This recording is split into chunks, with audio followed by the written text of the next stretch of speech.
live from New York. It's Saturday night. Okay, all right. We're actually, it's not Saturday night, first off, and that's probably copyrighted, and you just said it on the... Yeah, really, you gotta wonder, like, can they actually say, you know, that's that whole thing about, like, copywriting things. Alright,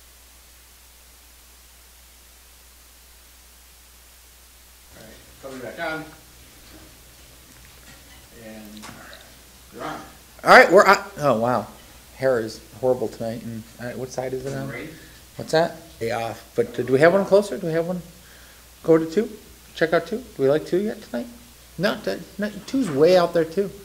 So, anyways, well, hey, welcome to Udicci.TV. Tonight we are going to, on updates, I guess we're going to just weigh in on the IBM presentation that happened here in Rochester, New York tonight. Obviously, well, you know that I'm talking about the, as she calls it, the clown car, otherwise known as the current presidential primaries. This will be a no-holds-barred look at both parties and their respective candidates. I know that Tess likes to pick on Ben Carson for being a soft talker, so I'm sure she'll do that a lot tonight. Then I just heard something about Trump that I thought was kind of funny. And then tonight on Real Talk 360, it gets real when the guys are going to interview me. So that should be kind of fun. I have no idea what that'll bring, but I'm sure it'll really, it'll be fun. Who knows where Tag will take tonight. Anyways, so yeah, in the news today in Rochester, New York, and we will be the media company in Rochester to cover it in the most in-depth analysis of the day. I am 100% not confident in that statement, but I kind of have a feeling that we will try to give a fair and very biased analysis of this. So there was somebody at the presentation today. If you didn't tune in, there's actually a Periscope that is out and online. It's available if you go out to Periscope and search it out. If you go over to the Rochester Citizens Against Poverty Facebook page, we posted it out there, and I do believe we posted it on the Citizen 585 Facebook page. And I recommend in this community, we have those connections. We know the work. We know the technology. We know a lot of these things. And what was presented today from our standpoint was nothing new. It was nothing more than what many people who are already working in our community already know. And again, in sake of fairness, we'll say that IBM would be viewed as a competitor. And I know that a lot of people like, oh, you can't tell me that you're going to compete with IBM. And I'm here to tell you, yes, we can tell you that. Facebook was started in a garage. In a college. HP was started in a garage. Why can't something good be started in Rochester, New York? We've got 5 years experience. In fairness, we're going to say that there is going to be a fair amount of bias, and we definitely recommend that you check out the Periscope yourself, make your own opinions on it, check out the actual presentation, which I believe the county is now made available on their Facebook. I'm sorry, the city. Oh, okay, the city's not yet made that available, but I'd say, keep in tune on the city's Facebook. How can we accomplish this together? Guys, there are hundreds of millions of dollars being allocated to fight poverty in Rochester, New York, and upstate New York. Hundreds of millions of dollars. Don't let that just pass by you. That invites huge opportunities. That invites big corporations to come in and take from that pot, which was meant to help our community. It invites corruption. It invites very real opportunity to make a very real difference. But I think it's time for we the people to actually start watching and saying, hey, look, why are all these tax dollars? Why are, and this money doesn't come out of thin air. I think it's time for we the people to start understanding banking a little bit better. Understanding that when these hundreds of millions of dollars are made available, we need to know where they came from. We need to know who's responsible and what is being done with it. And I know that it's going to follow all the way back up to the federal government. It's going to end up at more borrowing that our states and our federal government did. And we need to understand what that impact was, because if those hundreds of millions of dollars are not put to use properly, if they are not put to use properly, the problem of poverty is only going to be exacerbated. So with that, I want to start with kind of a point that the gentleman who did the presentation today started out with. He says statistics around poverty are well known. Great, we can throw statistics around all day long, and we all know that statistics are very biased, and they can kind of represent anything as you want them to represent. But he's right. There's a lot of great statistics. There's a lot that we can garner. There's a lot that we can learn. All right? It will not be long before more people will be in poverty than working. And then he goes on to say that from an economic perspective, that is not an environment that breeds stability.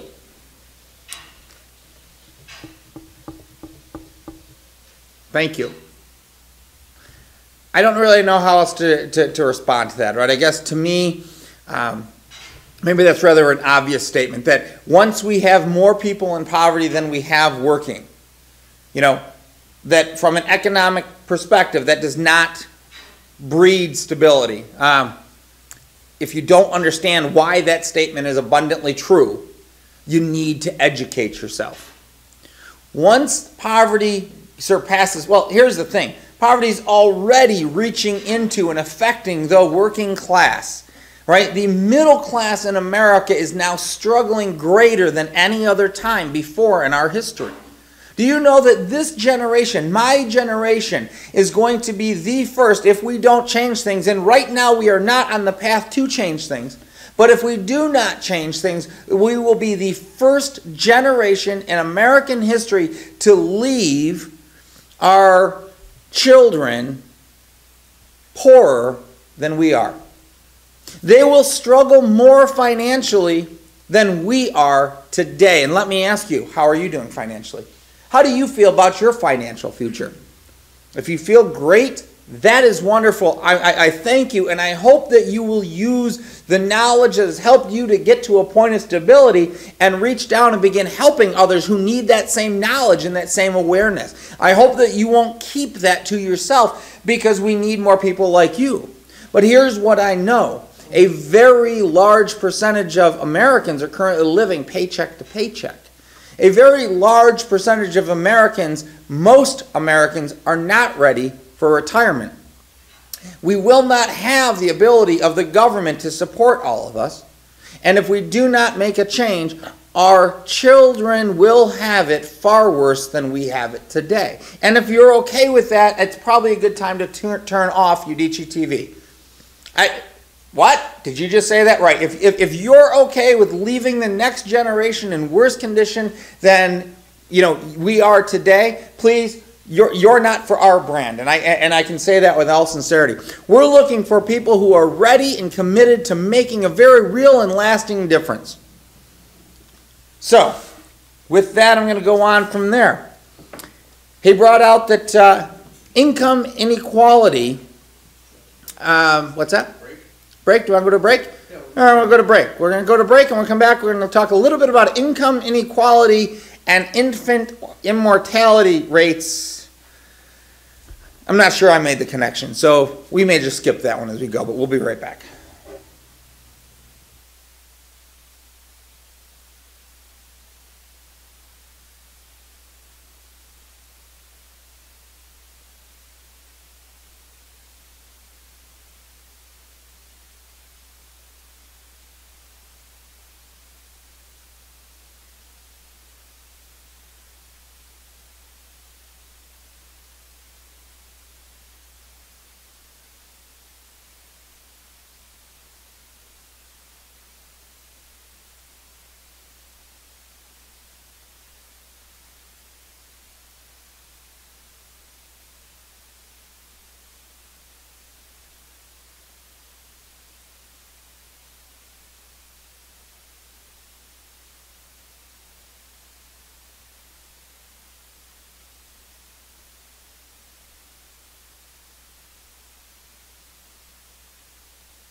are back. All right, so I think I'm going to have to pick up the pace a little bit because there's a lot of points that maybe we won't get through them all tonight, and maybe over the next, we could kind of go through a few of them at verbum. But one of the things that this gentleman said today from IBM was that that income inequality is actually worse in Rochester than many parts of the country, which is not surprising.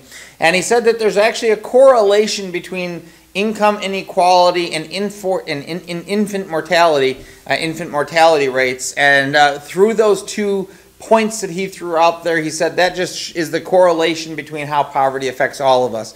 I didn't feel that was a very well-developed thought, but I'm sure it will be much better in the actual presentation itself, how it is. And don't get me wrong, I'm sure, infant mortality rates are certainly an issue, and that does affect all of us, but my guess is that it affects people in poverty far more than it affects people with good, healthy lifestyles and good health care and, access to some resources that maybe those in poverty don't already have. So I'm sure that that'll be clarified a little bit more in the presentation because, of course, IBM wouldn't bring up, something like infant immortality and its correlation to income inequality without some further explanation. So I don't quite understand that. But he did say that really the keys here are people, processes, and technology that, and how we need to start getting into how do these contribute to the outcome. Now, what I mean by that is, and how we would understand that is that really the solution in battling poverty comes from connecting people, understanding the processes, measuring those processes based on their outcome, not simply on the overall program initiatives, and also technology which is used to connect everybody so that we can then measure those results kind of a lot better. And in that we could start looking, if we had the technology correct, we could start identifying the structure in which we're doing the delivery of these different programs.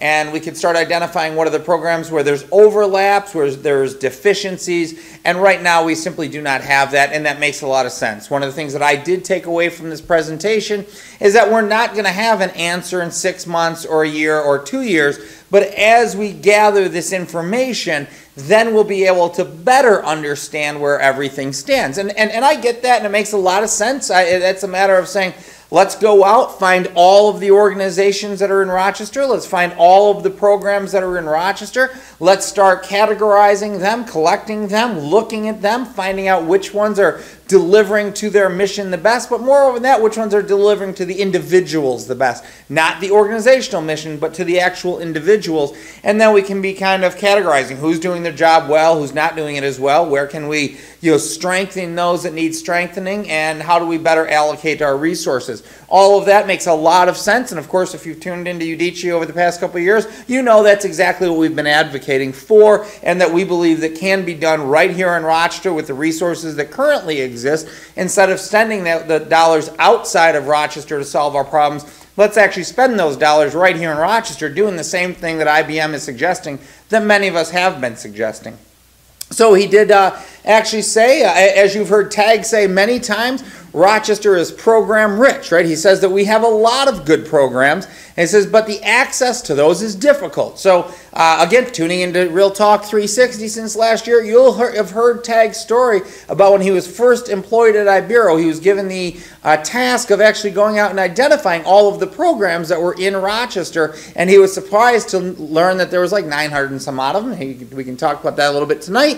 But he even said that he couldn't collect them all. And he always talks about, do we have enough programs? So, Tag is actually identified. We have the programs. Do we have enough programs? But what he's saying there is we don't know because we have no mechanism of grouping those. We have no analysis of the data. And that is what IBM is really clearly saying, is that we need to be able to have all the data so we can have an analysis of that data. And again, not rocket science. But, thank you for coming to town. That is not rocket science, that is what we need. And we can thank Tag for making that abundantly apparent on this show, on his show, on Real Talk 360, over the past 2 years. So this, again, is something that we've been talking about and we believe needs to be done. And if those resources were employed right here in town, we could begin employing people from Rochester to begin solving Rochester's problems. In the same way, IBM is making a recommendation with the same platforms that we currently have available for our city. One of the things that he did say right now is that access is difficult to the programs, and actually later in the presentation he said that we need to be proactive and let the make sure that we're going, instead of waiting for people to come to the programs, bring the programs to the people. If you've tuned in at all, you're aware of Citizen 585 that we've been working on. The whole idea with Citizen 585 was to go out and have all of the different organizations in town try to add their organization in there, what programs they have, what sort of eligibility they want, who were they targeting, and we could actually help people find those. We wanted to be proactive, and we thought that we would actually begin organizing with some larger organizations in town. We targeted the churches, thinking that if they could get out into the communities, we could begin knocking on doors and finding out what the people needed and begin directing them to those solutions, to the programs. So that was the idea. Instead of spending more money to do more marketing of the programs, is let's actually bring the people to the solutions and the solutions to the people and actually build community awareness. Of course, we're still taking steps forward on that Citizen 585. We're meeting with a number of the churches and in the near coming weeks and hoping to get that continued moving forward because, again, thank you, IBM, for confirming the work that we've been doing over the past 5 years here in Rochester, New York, is actually correct and we're on path. We don't have the resources you do. We do not have the $350,000 or whatever it is that you said you just gave to the city. But thank you for confirming that what the work that we are doing is accurate and we are continuing to move forward. So that's cool. A few other opportunities that they talked about is that there's significant unrealized potential in this. And what they were talking about is exactly what we're saying here. There are a lot of opportunities, a lot of things that exist to help people that are currently not being utilized, either because they cannot connect, but then there's a lot of talent in Rochester that's being underutilized. There's a lot of potential right here in Rochester that's being underutilized, according to what they said, and I guess we should go back and find it specifically, but I think he said significant unrealized potential. And I start to wonder, would something like Udicci be a significant unrealized potential? We'll go to a break and we'll be right back.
Alrighty, and we're back, and as Tim tells me, I'm speed talker tonight, and maybe we're trying to fit in too much, so maybe we'll have to pick up another couple extra shows about this IBM stuff, and I think it certainly deserves our attention because that's what it's all about right now, right? It's actually about helping our community grow.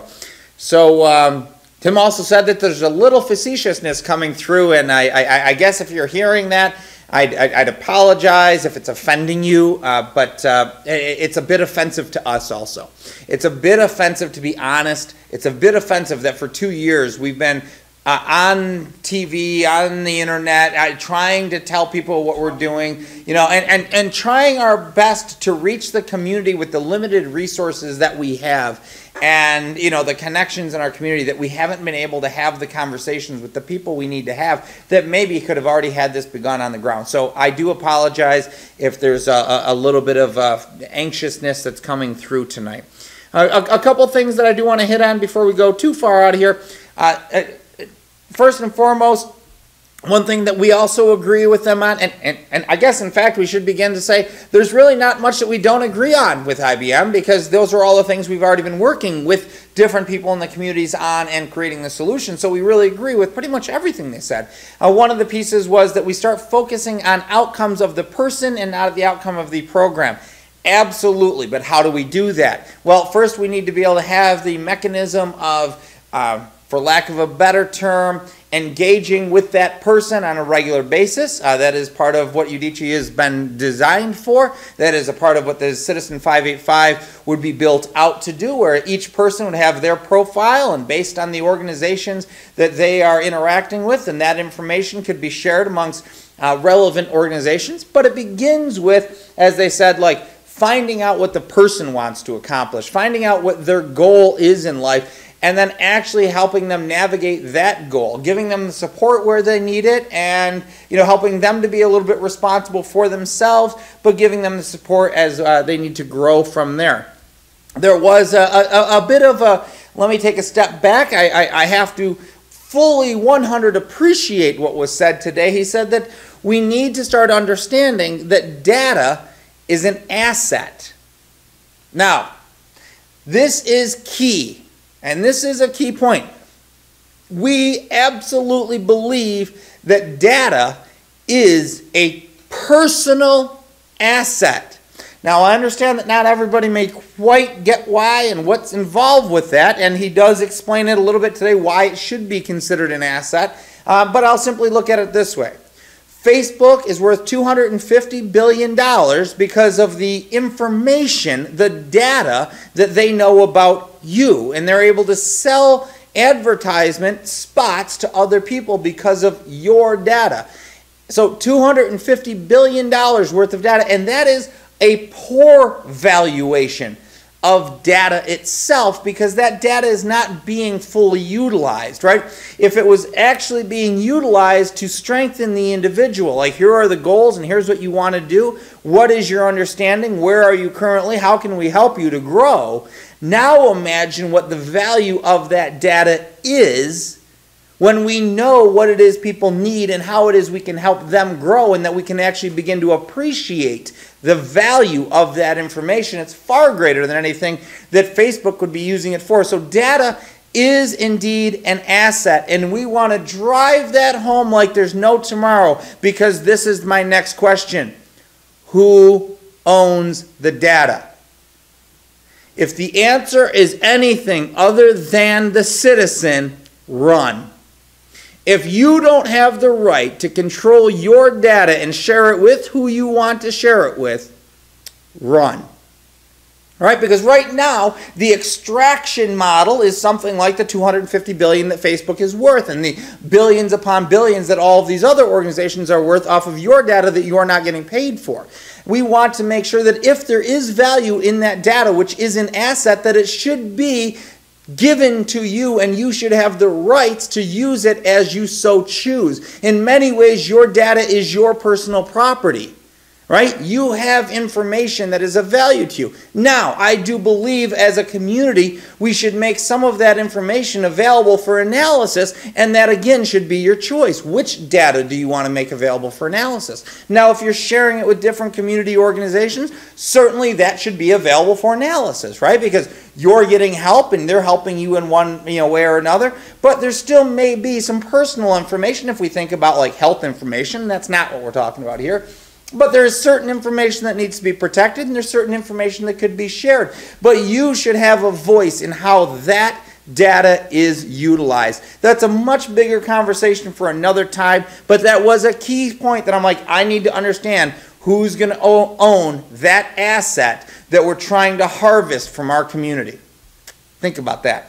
All right, we're not going to have time to go through the rest of these. I will say that one of the key points I want to raise and give a shout out to Bill Wishmeyer about was how this gentleman from IBM was saying, we met with 6 15-year-old kids, and they came up with this idea, like, what do we need to do to really help our school? And he shares the story of one child says, well, I live in a home that has this problem and that problem, and why don't they teach some people who don't have skills to actually learn how to repair a roof or to learn how to put in windows? And then you're teaching a trade. It's kind of like on-the-job training. We love that idea, and if you tuned in last week, you know that we refer to those as community co-ops. More than simply teaching a trade, we want people to actually own the results of that trade. We can actually turn those into for-profit ventures, so not only are we teaching a trade, we're teaching entrepreneurship, which in turn creates even more jobs. So what Udicci has been working toward, and what many in the community that we've talked with have been working toward, is not only what was offered today, but a step further to actually provide ownership back to those in the community so that we can have not only an asset that we're growing and income, but pride of ownership. So there's a lot more that we have to talk about, and we're going to have to come back to that at another time. Right now we are waiting for Tess to come in and join us, and if she doesn't show up in a minute or two, well, then maybe we'll just continue this conversation. But with that, we're going to end Udicci updates for this week, and we will return with Verbum momentarily.